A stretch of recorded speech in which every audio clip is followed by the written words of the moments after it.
शिवाय नमस्तुभ्यं भक्तों। हर हर महादेव। स्वागत है आपका हमारे चैनल व्रत कैलेंडर के टिप्स में। भक्तों, आज मैं सुनाऊंगी सोमवती अमावस्या महात्म्य, दरिद्र ब्राह्मण और लक्ष्मी नारायण की कथा।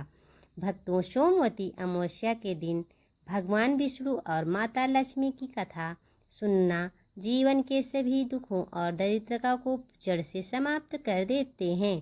आइए आज हम पूरी श्रद्धा भाव से आषाढ़ मास की इस सोमवती अमावस्या पर सुनी जाने वाली परम कल्याणकारी पौराणिक कथा का श्रवण करते हैं। पौराणिक कथा के अनुसार एक नगर में एक अत्यंत बूढ़ा और दरिद्र ब्राह्मण और अपनी पत्नी के साथ रहता था।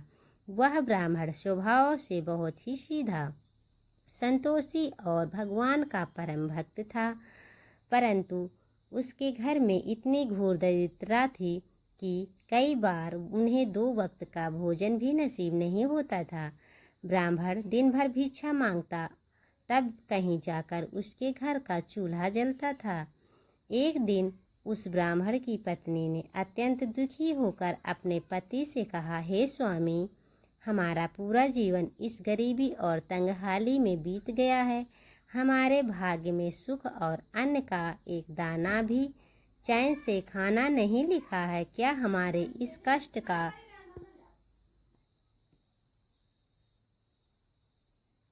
कोई निवारण नहीं है? क्या भगवान हमारी पुकार नहीं सुनेंगे? आप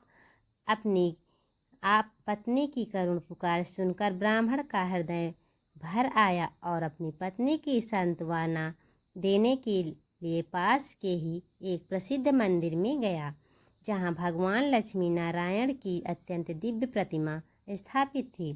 ब्राह्मण वहाँ बैठकर रोने लगा और प्रभु से अपने दुखों से मुक्ति की प्रार्थना करने लगे।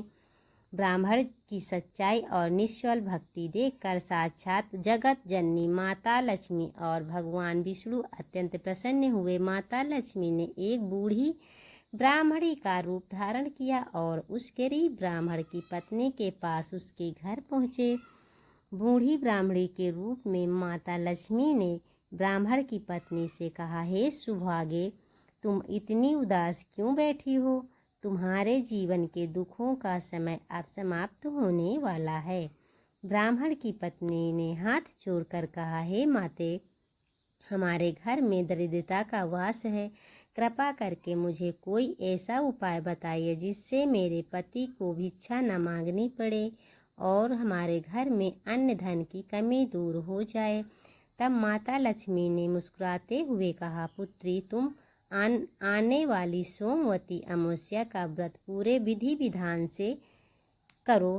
तब अमावस्या तिथि सोमवार के दिन पड़े तो सुबह जल्दी उठकर स्नान करो। इसके बाद भगवान विष्णु और माता लक्ष्मी की पूजा करो।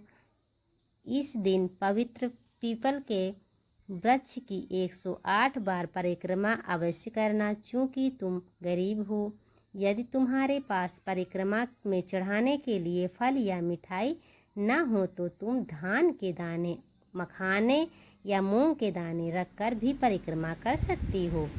व्रत के अंत में किसी भूखे अन्न का दान अवश्य कराना। ये उपाय बताकर माता लक्ष्मी वहाँ से अंतर्ध्यान हो गई। ब्राह्मण की पत्नी ने माता लक्ष्मी के कहे अनुसार आने वाली सोमवती अमावस्या को पूरे नियम और पवित्रता के साथ व्रत रखा। उसने पीपल के वृक्ष की 108 परिक्रमा की और मन ही मन भगवान नारायण का ध्यान किया। इस व्रत के पूर्ण प्रभाव से एक अद्भुत चमत्कार हुआ। भगवान विष्णु और माता लक्ष्मी की असीम अनुकंपा से ब्राह्मण के घर की दरिद्रता क्षण भर में दूर हो गई। ब्राह्मण को रास्ते में सोने की मुद्राओं से भरी एक पोटली मिली और उसका घर धन धान्य, वैभव और सुख समृद्धि से भर गया। दोनों पति पत्नी जीवन भर सुखपूर्वक रहते हुए अंत में वैकुंठ लोक को सिधारे। बोलिए लक्ष्मी नारायण भगवान की जय। भक्तों, जो भी सुहागिन महिलाएं ये पुरुष सोमवती अमावस्या की कथा सुनता है, उसके जीवन के दिन इस पावन कथा को सुनाता है माता लक्ष्मी उसके घर को धन्य और खुशियों से भर देती हैं। ऐसी ऐसी ही दुर्लभ कथाओं के लिए दोस्तों, भक्तों, हमारे चैनल को व्रत कैलेंडर के टिप्स को अभी सब्सक्राइब करें और कमेंट बॉक्स में जय लक्ष्मी नारायण जरूर लिखें। अब यहीं से मैं कथा समाप्त करती हूँ भक्तों। अगर वीडियो अच्छा लगे तो लाइक और सब्सक्राइब करें। हर हर महादेव।